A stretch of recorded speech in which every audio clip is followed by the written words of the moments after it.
ne parle que d'elle et ça dure depuis plusieurs mois.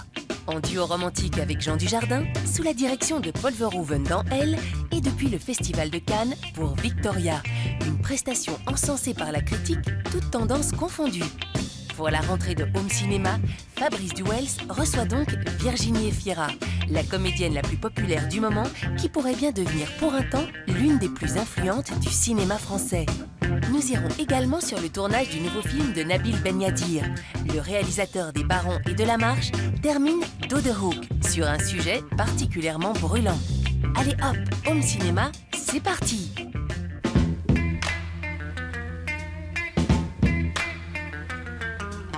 Virginie, je suis bien contente de te recevoir parce qu'on va parler d'un film que j'ai vu là récemment, que tu viens présenter à Bruxelles, qui a fait l'ouverture de la Semaine de la Critique à Cannes cette année, qui s'appelle Victoria.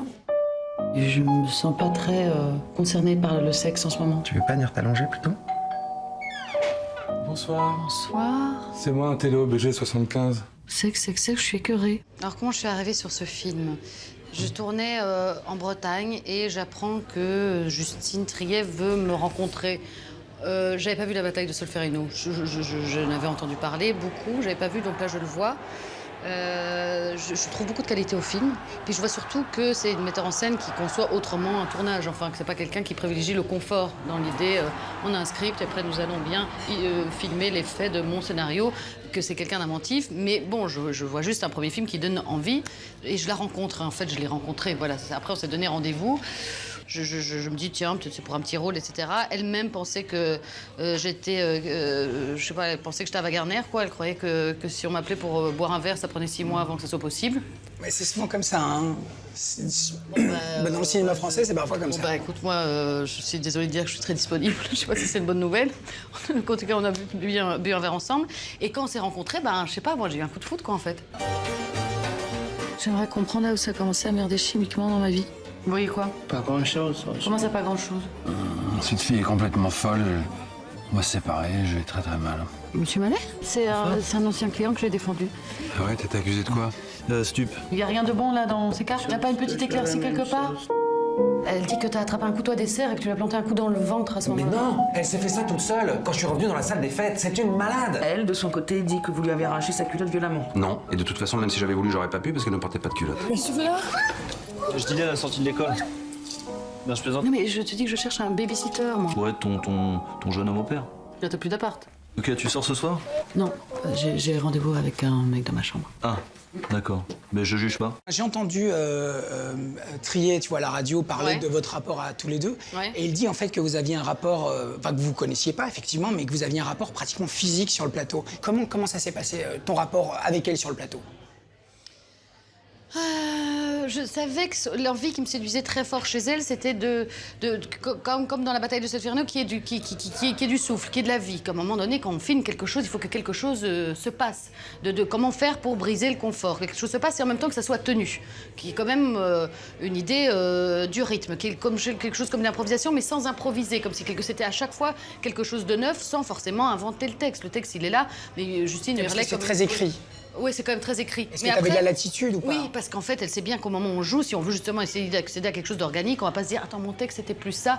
Tu fais avec ce qui est. Et en fait, si tu changes le texte, ça sera juste. Mais pas prendre des dérivés où l'acteur commence à prendre le lead sur l'histoire. Ça va pas non plus. Elle fait en sorte que tu n'aies pas accès à ton cerveau, ce qui est plutôt une bonne nouvelle quand tu es acteur, quoi. Enfin, je pense que c'est bien d'en avoir un de cerveau avant pour essayer de réfléchir, d'analyser, de mettre les tout. Et puis après, sur le plateau, d'être dans un abandon, une disponibilité. Oui, mais c'est ça. En fait, c'est ça qui m'intéresse, c'est savoir est-ce que c'était physique entre vous? Enfin, physique, ça peut être physique, le On a rapport. couché ensemble, tu veux dire? Non, mais je veux dire, est-ce que c'est physique entre... Parce que parfois, ça peut être physique entre un réalisateur et un acteur. C'est-à-dire que c'est des forces qui s'attirent, qui se bousculent, etc. Parce que t'es tellement en abandon, t'es tellement spontané, et tu peux changer dans la même prise d'une émotion à une autre comme ça. Je me dis, il y a quelque chose que t'as donné que t'as jamais donné autre part. Bah, d'abord, quelqu'un qui te fait très très fort confiance à ce point-là. Oui. Ah bah oui, oui, c'est ça aussi. Qu'est-ce que c'était pas je voyais que tout l'intéressait chez moi, enfin que je n'allais pas diminuer quelque part. Mais même, je voyais même ma morphologie plutôt, pas spécialement frêle, qu'on va dire, plutôt solide. Je savais que c'était un truc qui l'intéressait. Mon âge aussi. Puis elle était, on aurait dit, un amoureux transi. Justine, elle était vraiment... Et en même temps, elle ne te laisse pas aller dans des facilités. Ça se voit, ça se sent. On sent qu'il y a beaucoup d'amour, en fait. Oui, à fond. Et en fait, c'est ça, c'est qu'on peut aller vers de l'inconfort, enfin, quelque chose qui n'est pas confortable, on fait bien son truc, dans quelque chose d'aussi joyeux, quoi. C'est pas forcément avec des coups de pied aux fesses, quoi. Non.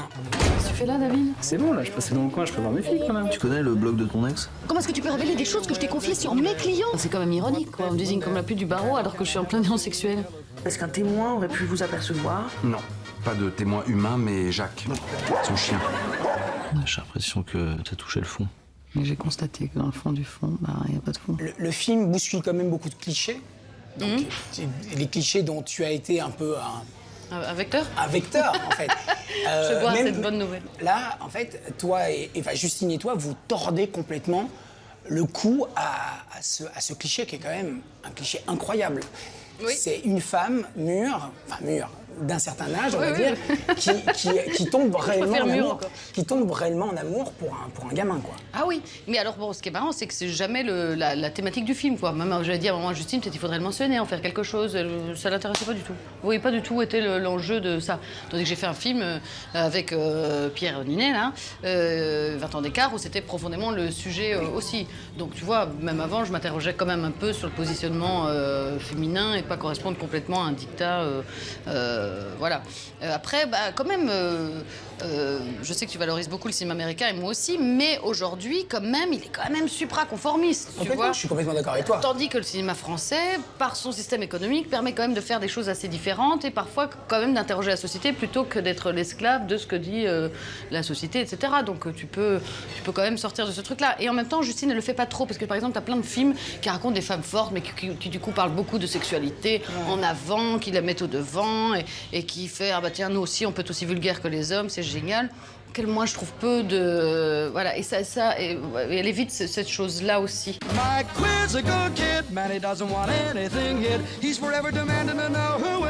Tu trouves pas que ça marche bien chimiquement entre nous? En fait, j'ai peur de toi. T'as le sens du drame anormalement développé.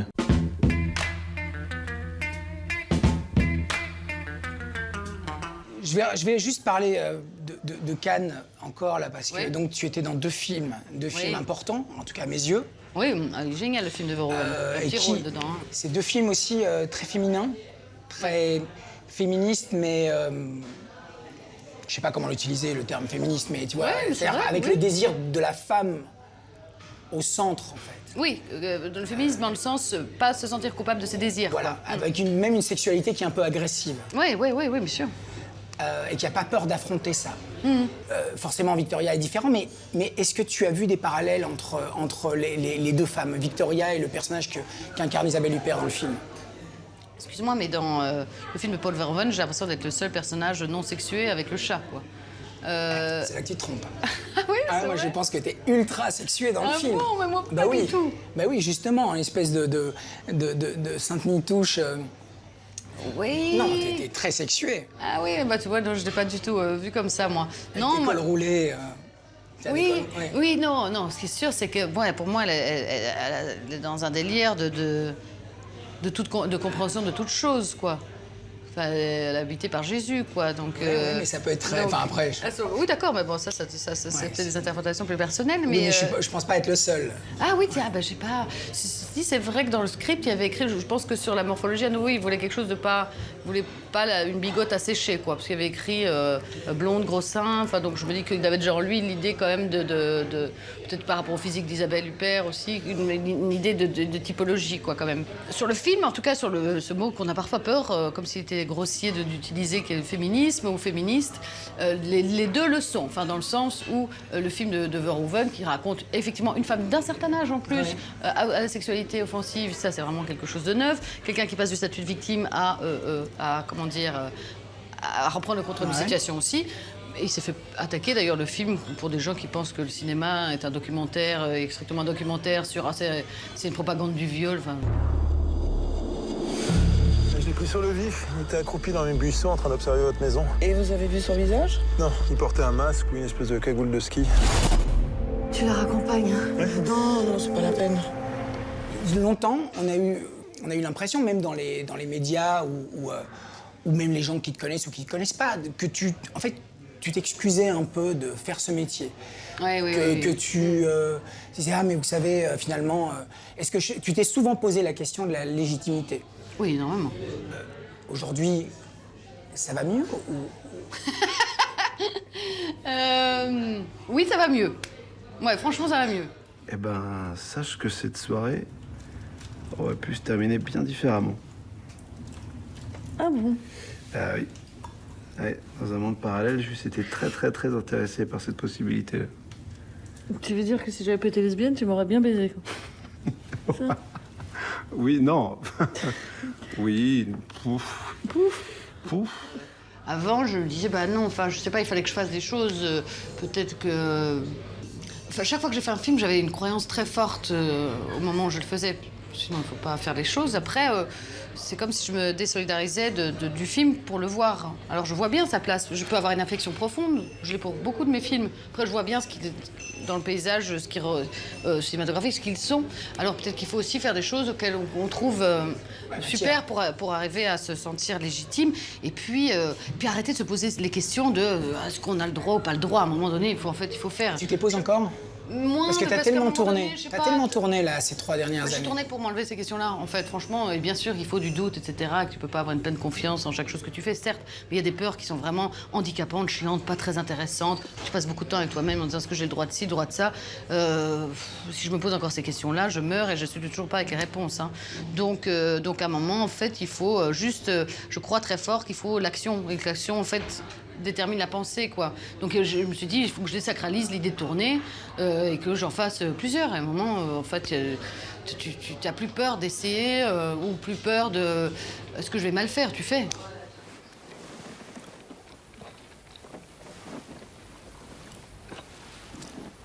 Vous voulez pas que je vous touche? Mais vous voulez que je vous soigne? C'est pas très pratique. Comment tu vois la suite? Comment tu te projettes dans les 5-10 prochaines années? Si j'avais vraiment le choix et tout ça, vraiment les comédiennes que j'aime bien, c'est aussi quand on arrive à voir qui c'est, en fait, quelque part. Enfin, je sais pas, quand tu vois la filmographie de Jeanne Moreau, il y a comme ça une sorte de portrait de femme qui décide de toutes les choses. Après, elle a travaillé avec des très grands metteurs en scène, mais t'as ça... C'est plus la même époque.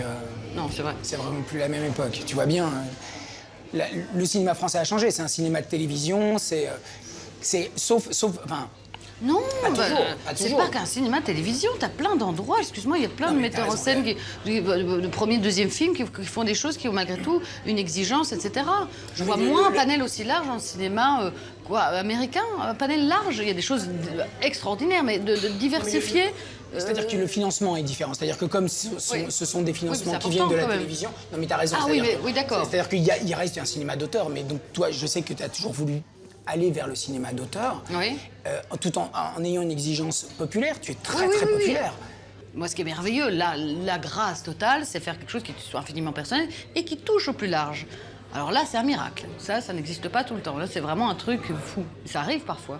Mais c'est pas décidé à l'avance. Quand on décide à l'avance, moi, j'en sais quand même quelque chose, on limite la prise de risque. Alors effectivement, ça c'est le cinéma financé par la télévision, on va plutôt prendre tel acteur, et si l'acteur c'est ça qui l'intéresse, il va refaire le même rôle en permanence, et on va essayer de polir à certains endroits, ou voilà, ça c'est un peu chiant. Mais justement, je crois qu'un endroit de comédie, d'essayer de faire quelque chose d'exigeant et tout ça, peut devenir quelque chose de populaire. Enfin moi ça m'intéresse de réfléchir et de travailler à ça aussi, oui. Alors ce que je peux faire déjà, c'est rédiger un courrier que vous allez leur envoyer pour prouver que vous êtes sur liste d'attente pour l'attribution d'un logement. Voilà, parfait ça.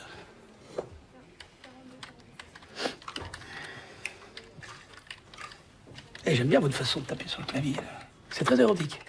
Hein, si, c'est érotique. On dirait que vous caressez les touches. Je crois que la dernière fois, c'était ma façon d'agrafer qui vous émoustillait. T'as travaillé avec beaucoup d'acteurs? Ouais. Beaucoup. Moi, je travaille parfois avec des bons acteurs, quand même. Hein. T'as travaillé carrément avec des très bons acteurs. Je sais qu'il y en a un que t'aimes particulièrement bien, c'est Benoît Poelvoorde. Vous avez travaillé 3 fois ensemble. 3 fois, sur le film de... Il y avait le film de Lies Barco, Kill Me Please. Kill Me Please, mais enfin là, Benoît il faisait une scène, on s'est pas croisés, moi j'ai 6 phrases dans le film. Mais bon, en revanche, on a bu ensemble, on a fait la fête ensemble, mais on n'a pas joué ensemble. Le film de Anne Fontaine, on avait Mon pire cauchemar avec Isabelle Huppert, André Dussolier, on avait quelques scènes ensemble. Et puis après, il y a eu le film de Jean-Pierre Améris, où là, pour le coup, on était en couple en permanence, quoi. Oui. Voilà ce que je vous propose. J'éponge vos dettes. Je vous donne l'équivalent d'1 an de salaire. Je prends en charge toutes les administrations afin qu'on ne vous enlève pas vos enfants. Et en retour, vous me prenez dans votre famille.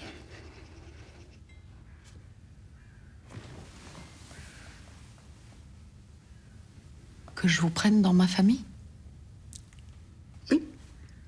Comment ça se passe avec Benoît? Est-ce que vous avez des automatismes déjà ou, Ah non, pas du tout. Enfin, c'est pas Laurel et Hardy quand même. Hein.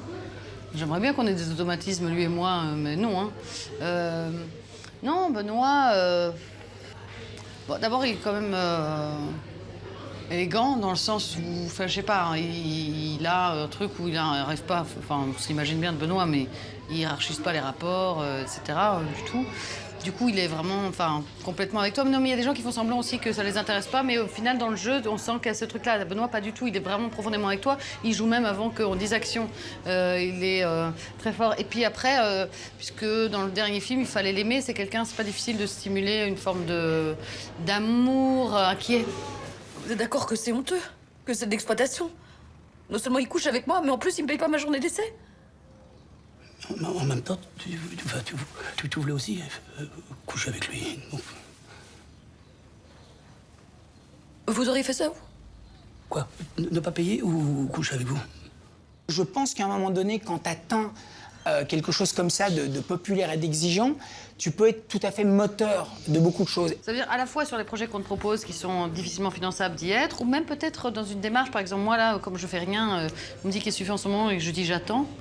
Ça, j'ai un peu honte, je dis j'attends, je me sens mal parce que j'entends l'arrière-phrase qui est j'attends que le désir que j'aimerais qu'on me porte se porte sur moi. Je me dis oh là là, putain, c'est vraiment la reine-mère quoi. Apportez-moi les beaux projets. Donc je me dis non, et comme je me vois pas réaliser ni écrire, en tout cas seule et tout, enfin du coup j'y suis jamais arrivée. Je me dis, parfois tu peux avoir une idée, lire un livre, essayer d'aller voir un réalisateur qui te plaît. Enfin, tu peux aussi être moteur de choses. Tu peux aider à un financement. Peut-être pendant un moment encore, et tu peux aussi toi-même être porteur de certaines choses, quoi, ouais, d'aller voir des gens qui t'intéressent. Moi, je n'osais pas aller voir des réalisateurs que j'aimais bien en disant, tu vois, voilà. Mais peut-être qu'avec un projet, j'oserais le faire, ouais. Bon, voilà, quoi. Bon, voilà, quoi. Merci, Virginie. Merci à toi.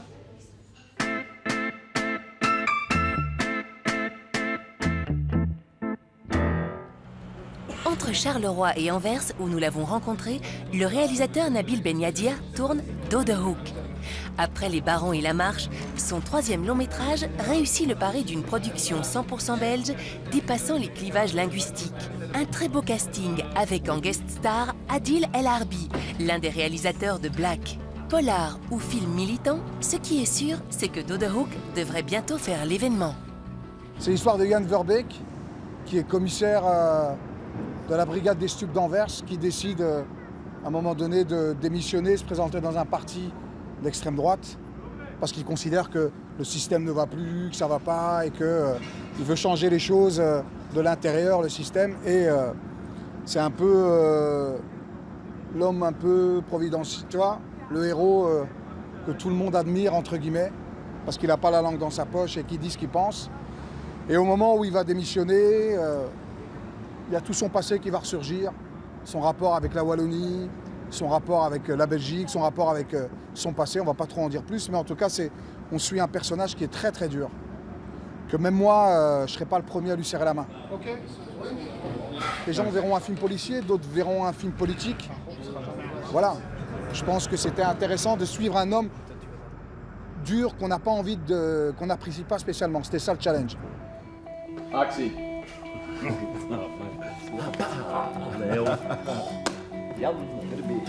Il fallait un personnage en même temps qui a un physique très dur, mais qui a une vraie blessure, qui puisse un peu nuancer. Parce qu'avec un personnage comme Jan Verbeek, si tu rentres c'est un personnage déjà très dur. Si tu ne nuances pas dans ton physique, dans ta manière de jouer, ça ne marchera pas. Donc il me fallait un personnage qui soit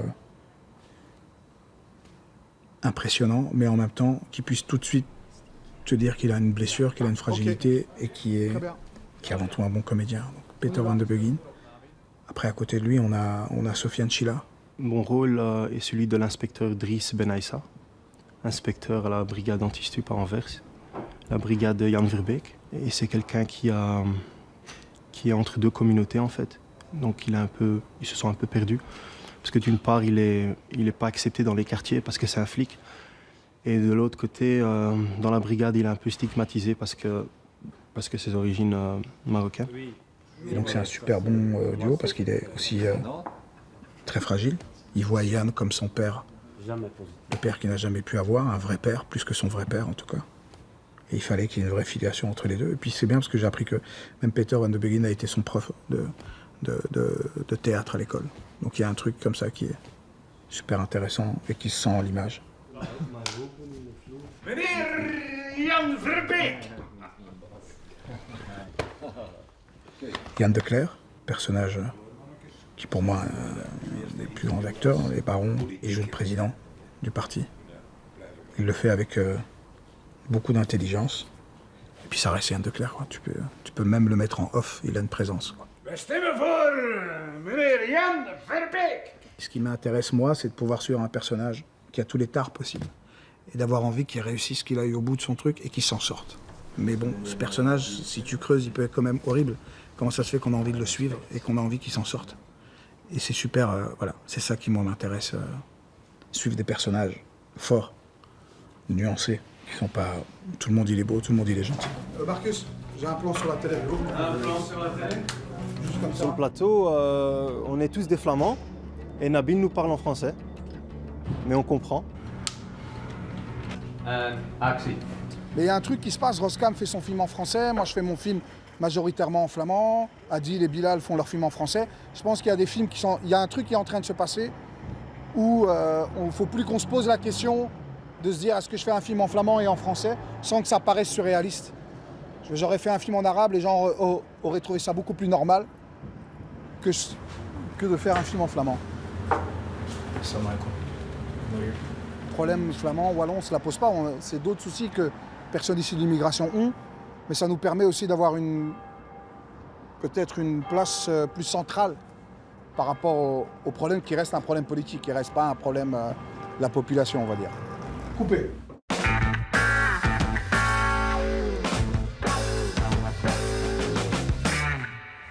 Wat wil je eigenlijk? Zoek een boot. Ah, nou wel.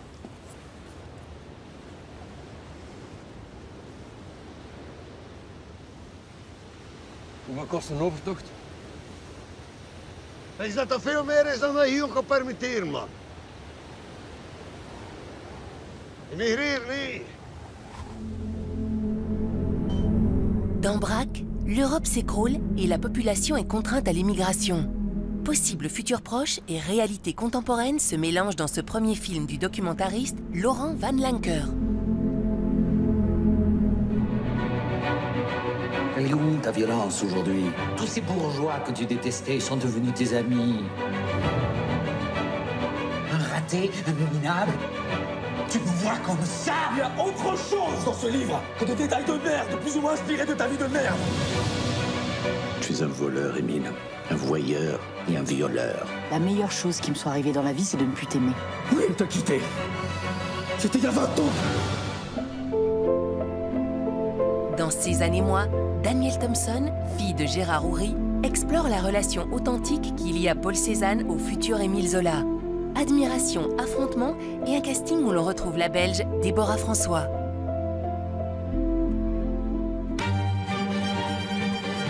Vous avez été éblouissante. Armand Duponchel, directeur de l'Opéra de Paris. Nous allons faire entrer cette maison dans le nouveau siècle. I'm looking for Miss Loy Fuller. Isadora?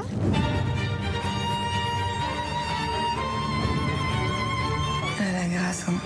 Surtout, elle sait y faire, cette petite. C'est juste un théâtre. On va pas se laisser impressionner. Vous croyez vraiment au talent de cette Isadora? C'est elle, la danseuse. Vous croyez que je me suis trompée? Je pense que vous ne pouviez trouver personne pour vous faire plus de mal. Basé sur une histoire vraie, La danseuse a été très remarqué à Cannes. Le film y était présenté dans la catégorie Un certain regard. En cause, la prestation de la comédienne Soko, la révélation de la jeune Lily Rose Depp, mais également l'image du film que l'on doit à notre compatriote Benoît de Bie, décidément véritable chef opérateur star. Mevrouw, zo werkt dat niet. En ik werk toch ook niet? Ik ken jullie gemist. En dan nu onze headliner voor vandaag. De Cadillac van de comedy. Dames en heren, Ralf Hartman. Hier zo staan eigenlijk? Nee, ik zou veel liever gaan zitten. Ja, zit ook allemaal gaan zitten, hè?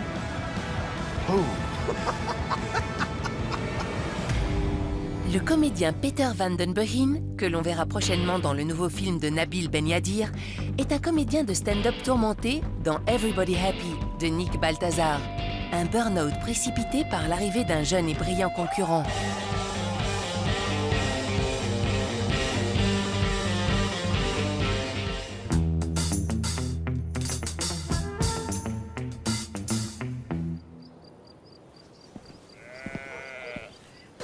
C'est par ici.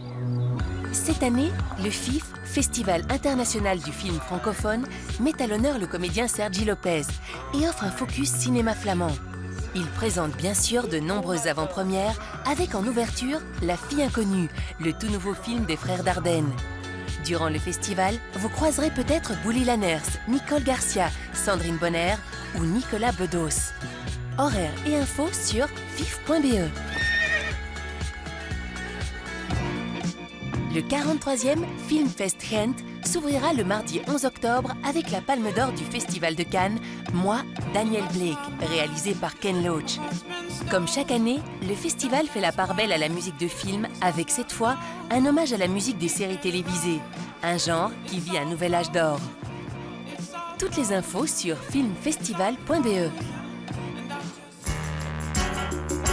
Ajoutons que cette émission est visible également sur le site de BTV et celui de Cinévox, notre partenaire.